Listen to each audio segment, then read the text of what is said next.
Tomás no recordó en qué momento exacto dejó de sentirse un visitante y empezó a sentirse observado desde adentro.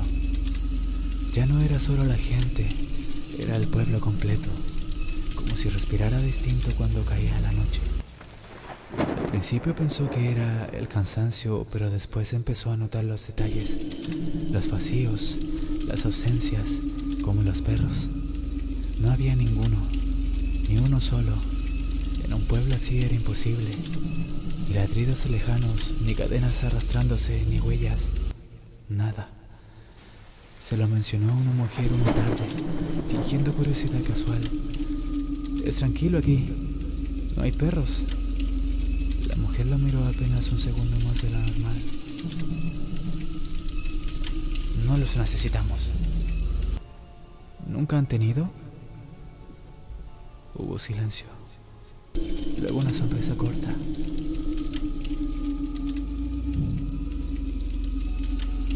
Antes sí. Tomás sintió un pequeño escalofrío. ¿Y qué pasó? La mujer bajó la mirada, como si recordara algo incómodo. Veían demasiado. Esa respuesta no lo dejó en paz. Esa noche mientras hojeaba libros lo entendió. No completamente, pero lo suficiente. Había símbolos repetidos, figuras que parecían ojos, ojos que parecían presencias, anotaciones al margen escritas con una letra distinta. Los animales perciben lo que no debe ser visto. Interfieren, alertan. Y una frase subrayada varias veces. Los perros rompen el velo. Tomás cerró el libro lentamente. Esa misma noche escuchó el primer murmullo. No venía de una persona, venían de muchos, desde la calle. Se levantó despacio sin hacer ruido. La casa estaba en silencio, por fuera. Era otra cosa. Se acercó a la ventana y se quedó inmóvil. Las calles que durante el día parecían detenidas, ahora estaban vivas.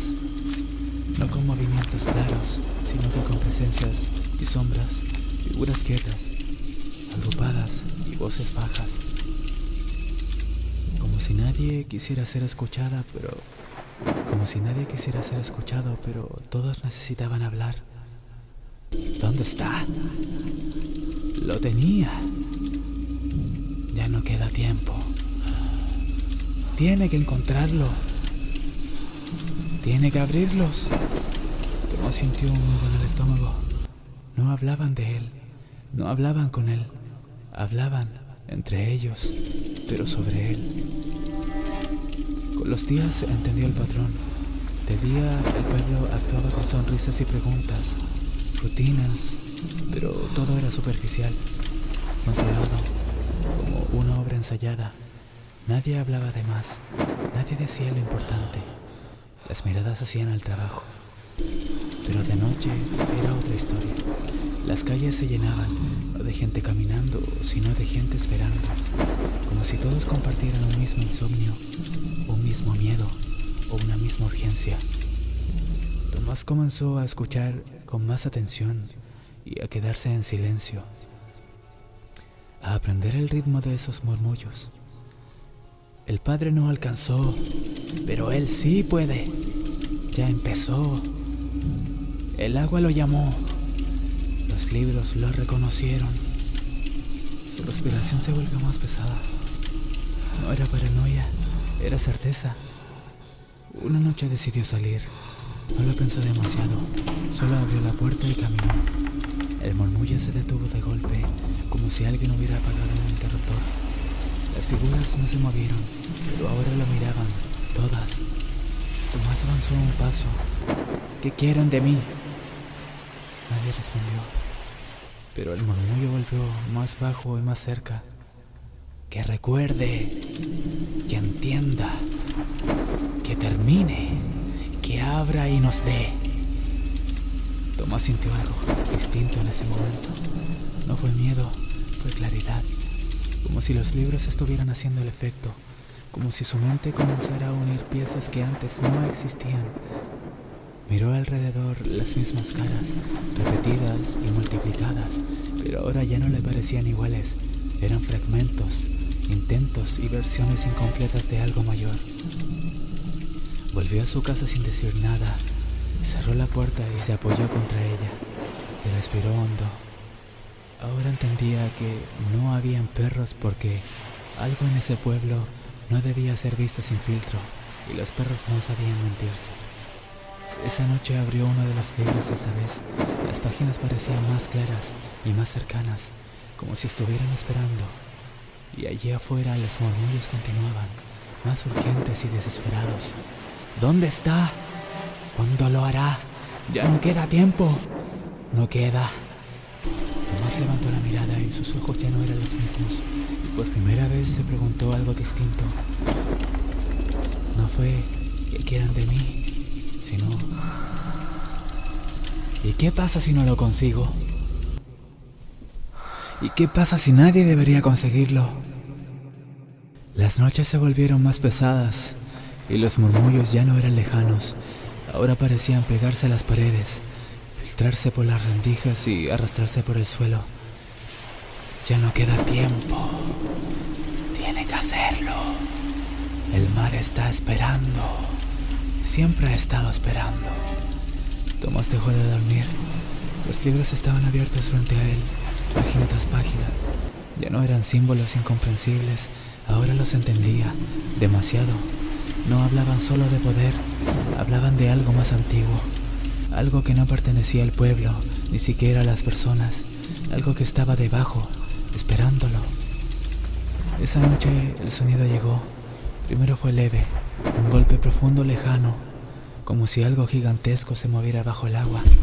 Tomás levantó la cabeza y hubo un silencio. Luego otra vez más fuerte. Las ventanas vibraron, el aire cambió y entonces el tercer golpe, más cercano, más real, más imposible, y el suelo tembló. Tomás corrió hacia la puerta, lo abrió. Tomás corrió hacia la puerta, la abrió. El pueblo estaba afuera, pero no como antes. Ya no había calma, las caras estaban tensas, algunas aterradas, y todas miraban hacia el mar. Esta vez no fue un golpe, fue un rugido, profundo, antiguo, como si algo despertara. El agua comenzó a agitarse violentamente, aunque no había viento. Las olas golpeaban la orilla sin ritmo, sin lógica, y entonces la barcaza, lo que quedaba de ella, se movió, se inclinó, como si algo desde abajo la estuviera empujando o tirando. «Ya empezó», gritó alguien. «No alcanzó», dijo otro. «No lo hizo». Las voces se rompieron, el murmullo se convirtió en desesperación. Tomás retrocedió, sintió los libros, llamándolo, no con palabras, con certeza. Sabía lo que había que hacer, sabía cómo hacerlo, sabía qué pasaría después, y ahí fue cuando lo entendió de verdad. No era un regalo, no era un conocimiento, era una llave. El mar rugió otra vez, más fuerte, el suelo tembló con violencia. Una grieta pequeña se abrió cerca de la orilla. Las personas comenzaron a retroceder. Algunos gritaban, como si hubieran esperado ese momento toda su vida. Tomás corrió, no hacia el mar, hacia la casa. Entró de golpe, cerró la puerta, y los libros estaban ahí abiertos esperándolo. Sus manos temblaban, no por miedo, por decisión. Afuera los golpes continuaban, más cerca, más profundo, como si el océano quisiera entrar al mundo. Una vez que fue avanzando en el libro, se dio cuenta que para que de una vez esto terminara, debía aprender los conocimientos y deshacerse de ese libro, quemándolo, para que nadie más pudiera interferir en lo que no debía ser despertado, ya que ese libro tenía la llave para despertar y para hacer dormir a esa cosa. Finalmente comprendió que por esa razón él tenía claridad de todos los símbolos al final de los días y de los meses que estuvo en ese pueblo. Comprendió que ya no necesitaba ese libro, que todo estaba en su mente y podía estar preparado cuando fuera necesario. No se sabe si ahí quedaron más copias en ese barco hundido, donde ese ser lo arrastró hasta el fondo. Pero Tomás sabe que hay cosas que jamás olvidará, como aquellos símbolos tan importantes que cambiaron el rumbo de esa noche.